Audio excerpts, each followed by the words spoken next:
তো নমস্কার বন্ধুরা, এটা 2-3 মাস আগের ভিডিও। এটা আমি খুঁজে পাচ্ছিলাম না বলে পোস্ট করতে পারিনি। তখন শীতকাল ছিল। তো আমি একদিন আমাদের এখানে একটা দ্য ঠেক বলে রেস্টুরেন্ট খুলেছে, তো ওই রেস্টুরেন্টে আমি খেতে গিয়েছিলাম। আমি চিকেন বিরিয়ানি অর্ডার করেছিলাম আর চিকেন চাপ অর্ডার করেছিলাম। তো দেখো, এতটা কোয়ান্টিটি দিয়েছিল, কোয়ান্টিটির পরিমাণ ভালোই ছিল। আর 1 বোতল জল নিয়েছিলাম। তো আমি হাত দিয়ে খাওয়া শুরু করে দিয়েছি। তো মোটামুটি ঠিকই ছিল, আলুটাও মোটামুটি সফট ছিল, ভাঙা যাচ্ছিল। দেখো, চাপ দিলে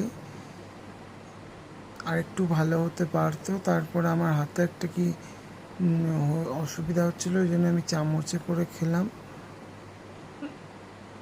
তো আমি এত ভাল লাগছিল খেতে খেতে, আমার একটু ছড়িয়েই খাচ্ছিলাম। তো ফাইনালি আমি বাড়ি চলে এসেছি।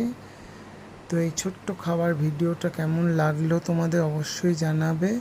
আর ভালো লাগলে একটা লাইক, শেয়ার, সাবস্ক্রাইব করে দেবে। দেখা হবে পরবর্তী একটা ব্লগে। ততক্ষণ সবাই ভালো থেকো, সুস্থ থেকো।